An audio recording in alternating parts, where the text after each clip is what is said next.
Welcome back, everyone. Today I'm going to show you a mixed media piece again, and I'm going to show you this piece now, but I'm going to take you back in time before I created it.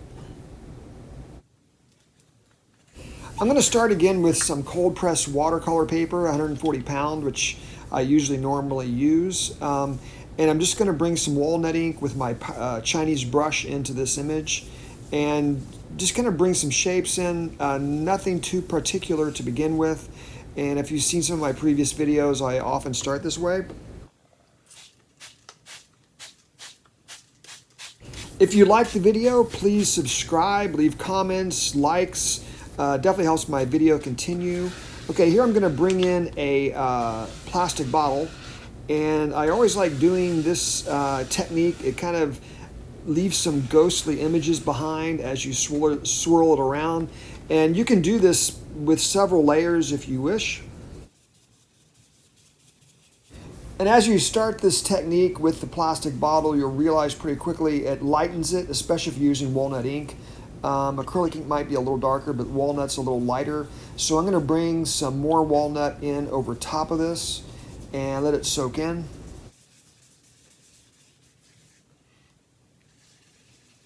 I really like the sepia tone qualities of walnut ink. It's very forgiving medium, especially for drawing. And even though I'm doing a lot of painting with this, it's also going to essentially take on a drawing look as I go towards the end. So it's kind of a mixture of painting with drawing. Okay, as this is wet, I'm going to bring in another tool. This is a bamboo pen that I really enjoy using, sort of like the ones that Vincent van Gogh used in his drawings, and it has a really good reservoir in the tip for ink. So I'm going to go over to my acrylic ink. I mixed up, actually this is a mixture of acrylic ink and sumi, so it's kind of a darker brown, and I'm going to draw this directly onto the surface. Makes a different kind of mark than any of the other drawing materials I use. So it's kind of my go-to when I start a drawing, and then I will branch off into other tools as well.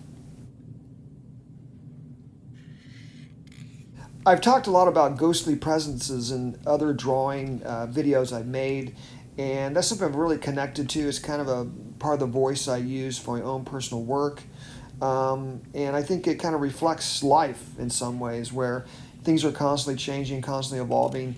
And I like being able to see things beneath the surface of drawings and paintings.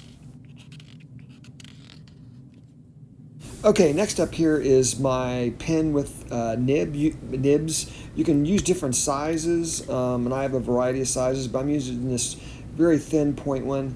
And I'm just going to go in with my acrylic ink this time. And you can see it leaves a pretty dark mark, and you can make it thinner. You can release the pressure and get some really nice line with this pen. And I'm going to use the water bottle here to kind of blend that line out, let it bleed out a little bit.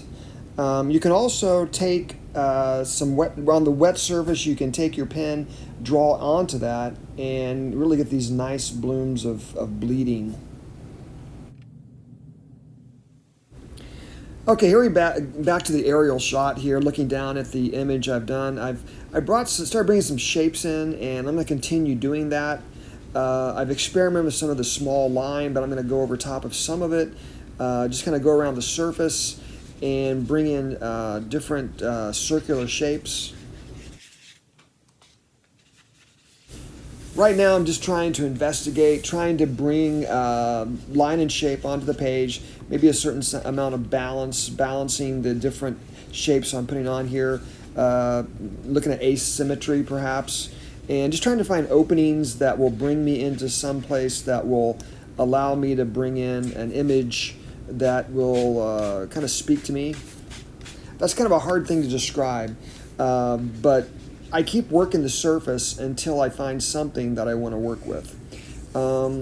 After that dries, I go back in. I'm going to use my bamboo pen once again and just kind of go in and create more circular shapes. And sometimes it takes some of the ink away if you use the dryness of it.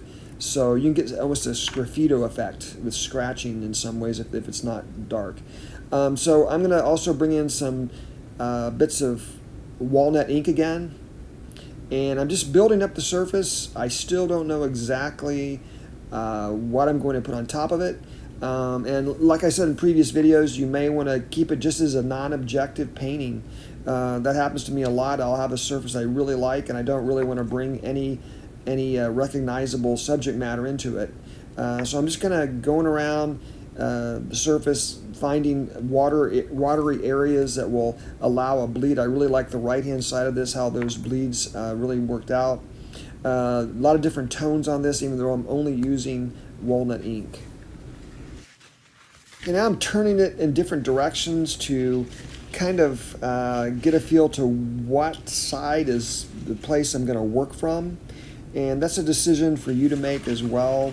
And there's no real rule, so just give yourself time to figure that out. And I'm going to go in this direction, and I decided to go with a figure. And what I'm drawing with right here is just a simple Crayola marker, water-based. And I've really gotten used to some of these on paper. They really bleed well. They're water-based, so you can let the ink bleed well. And it really kind of matches the this brown tone anyway, really matches the walnut ink and the acrylic ink I've already put down. Also bringing in this small dog here. And I'm going to bring in some whites to kind of flush out the figure of the dog and the girl I've brought in. As in a lot of my images, I like to work with the idea of fado. Fado comes from Portugal, which is kind of a sense of longing or loss, or just kind of a philosophical feeling of time past. Maybe it's sad, maybe it's happy, but it's an experience. And the fading aspect of this, I also like to think about as I bring in different objects. Here we have a house coming into the image. You can see the Crayola marker kind of bleeding in with the acrylic ink. And this is where I am right now. Is it done? I'm not sure. But I've gotten to a place where I think I'm at least probably 75% done. But, try it out. You can put a lot of different things on top of your abstractions. This is the one I chose today. So anyway, I hope you had fun watching this video, and I will see you next time. Take care, everyone.